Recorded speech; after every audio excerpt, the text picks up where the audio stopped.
Hola, este es un nuevo episodio de Aeon Chats, un espacio poderoso donde queremos tener conversaciones relevantes para que nuestros clientes puedan tomar mejores decisiones en sus negocios. Mi nombre es Tatiana Fonseca, soy la responsable de Aeon Colombia y hoy tengo un invitado muy especial, José Ignacio López. José Ignacio, presidente de la NIF. Muchas gracias por estar aquí con nosotros. Bienvenido. Tatiana, un gusto estar aquí en un capítulo de Aeon Chats y poder hablar contigo y discutir sobre temas tan relevantes como el crecimiento económico, las reformas y los riesgos que muchos de los clientes de Aeon están enfrentando hoy en día. En un ambiente de incertidumbre, de mucha volatilidad, por eso es tan relevante tu participación hoy acá. Gracias por estar acá. No, un gusto. Muchas gracias por la invitación. Bueno, y vamos al punto.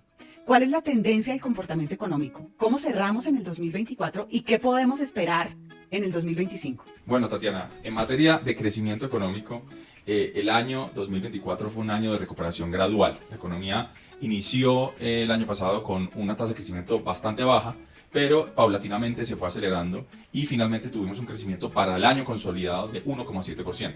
Este es un crecimiento que es mucho mejor al 0,7% que habíamos experimentado en 2023 y nos marca la pauta de que vamos a tener un crecimiento probablemente superior al 2% en 2025. De hecho, desde ANIF somos un poquito más optimistas que el promedio de la industria. Del resto de analistas estamos anticipando una tasa de crecimiento del 2,8%. La mediana de respuestas frente a la proyección de crecimiento es de 2,5%. En últimas, todas estas proyecciones sugieren que vamos a continuar este proceso muy gradual y muy lento, pero efectivamente de recuperación. Bueno, y esa lenta recuperación precisamente es el riesgo número 3, encabezando el top de riesgos de la encuesta global de riesgos de Aeon. Y precisamente la lenta recuperación la venimos observando después de pandemia también. Ha sido consistente esa lenta recuperación.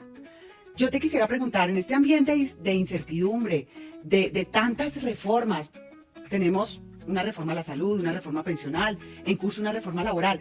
¿Cómo impacta ese ambiente de incertidumbre precisamente ese desarrollo en el 2025 frente a la economía? Bueno, yo creo que has puesto el término que quizás describe mejor lo que ha sido la coyuntura reciente en materia de negocios, es incertidumbre. Tuvimos la pandemia, luego una recuperación muy rápida en Colombia, pero después entramos a un proceso, como bien describías, de un gradualismo, una recuperación muy lenta, un nuevo normal de crecimiento con unos crecimientos más bajos. Todo esto enmarcado en nuestro país en el contexto de grandes debates de política pública como las reformas. Recordemos que se aprobó una reforma pensional, pero todavía está en ciernes. Finalmente, si va a entrar en vigencia o no, porque todavía no ha pasado el test de revisión constitucional. Tenemos una reforma a la salud que se cayó, pero se volvió a presentar y ahora en esta legislatura se está otra vez discutiendo. Tenemos una reforma tributaria que se ha anunciado, aunque no es claro que se vaya a presentar y que haya el ambiente para hacerlo. Pero pues todavía está esa incertidumbre asociada con nuevos cambios en materia tributaria. Y finalmente pues tenemos la reforma al mercado laboral, que es una reforma que ha seguido un curso muy lento, ha venido mutando, ha venido cambiando en su discusión, pero efectivamente es una reforma que cambia mucho las reglas de juego, sobre todo para el sector privado. Entonces, desde lo macro lo que estamos enfrentándonos es a un contexto de mucha incertidumbre en materia regulatoria, en materia jurídica, en materia de estas reformas, en todo en un contexto donde también hemos tenido unos choques muy fuertes en lo económico. Y sí, José Ignacio, estamos en un momento muy movido legislativo, de muchas reformas, como tú bien lo indicas. Y nos lleva directamente a conectar con nuestros riesgos 5 de la encuesta global de riesgos, que son precisamente los cambios normativos. Y a mí me gustaría conocer tu opinión de cómo afectan esos cambios normativos, en nuestro caso, todas esas reformas de las que tú te has referido, con la inversión. Perfecto, Tatiana. Acá hay que decirlo, estos cambios normativos o incluso la incertidumbre asociada con posibles cambios ya está teniendo un efecto en la inversión del país. Ya se ha venido materializando ese riesgo 5, como lo llamas tú. De hecho, cuando observamos las cifras de inversión extranjera directa en 2024, pues vimos una caída de 18% en ese flujo de inversión que llega del resto del mundo a Colombia.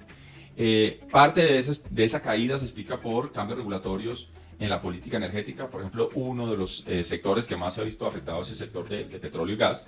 Pero en términos generales vemos que incluso otros sectores también, esta incertidumbre está afectando esas decisiones de inversión. Y esto está ocurriendo en un contexto donde, por ejemplo, el tema fiscal también está generando bastantes preocupaciones.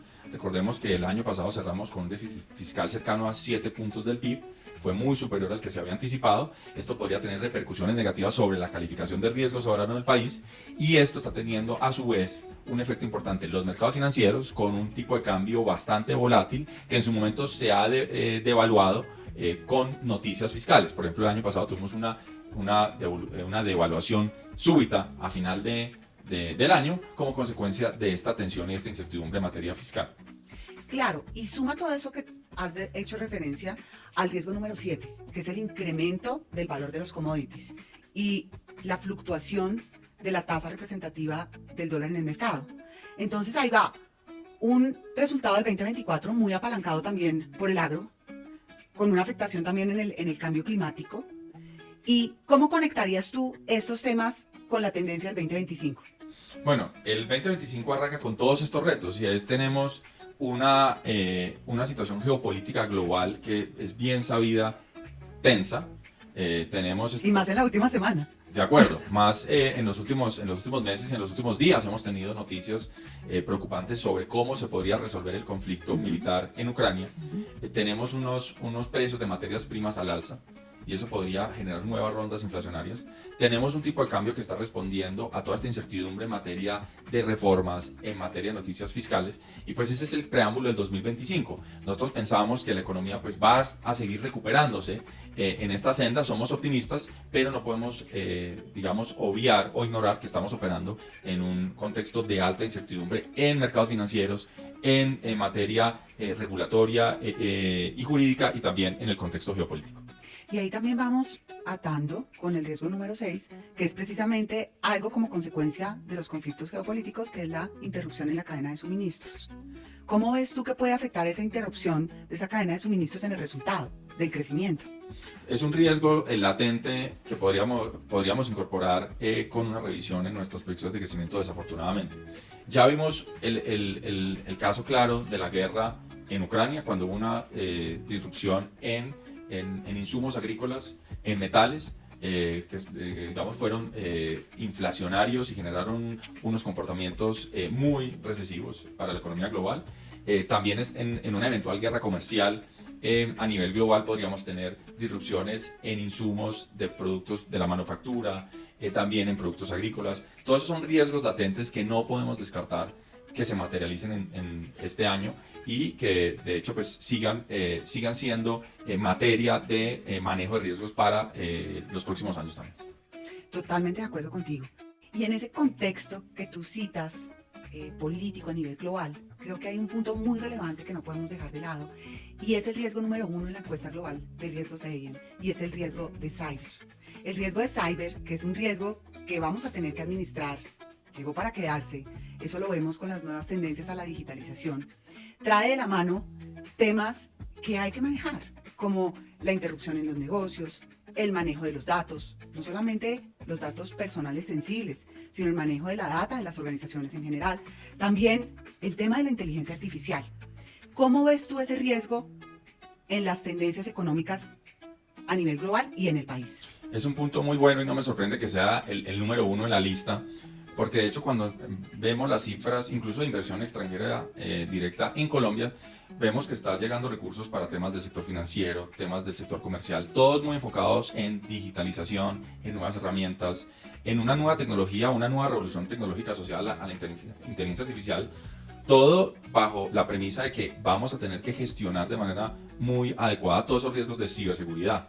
Es decir, este es un riesgo que llegó para quedarse, y que finalmente va a ser parte casi que del núcleo del manejo de riesgos, independiente cuál sea el sector o cuál sea la industria. Incluso sectores que se piensan alejados, manufacturas, incluso el sector petrolero, todos esos son sectores que hoy en día tienen que tener al centro de la discusión cómo ataques de ciberseguridad los pueden afectar. Entonces, realmente es uno de los temas más relevantes, y ahí Colombia quizás tiene unas oportunidades de, si se gestionan bien esos riesgos y se aprovecha también ciertas competencias que tenemos en el país, podemos incluso hacer de esa discusión una industria o un sector hacia adelante de ventaja comparativa.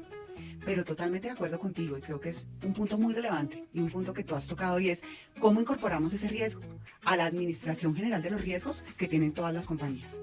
José Ignacio, para mí ha sido un placer tenerte acá en Aon Chats, un espacio creado por Aon para nuestros clientes. ¿Quieres dejar algún mensaje final, algo que nos quieras transmitir.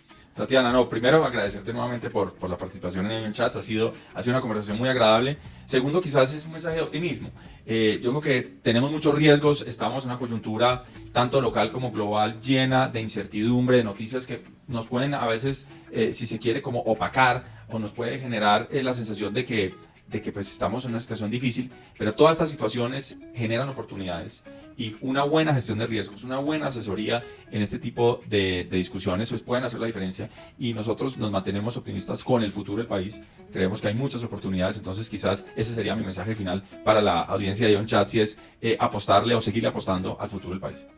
Y justamente, gracias, ese es el propósito de Aion, es acompañar a nuestros clientes a tomar las mejores decisiones para administrar sus riesgos y empoderar sus resultados.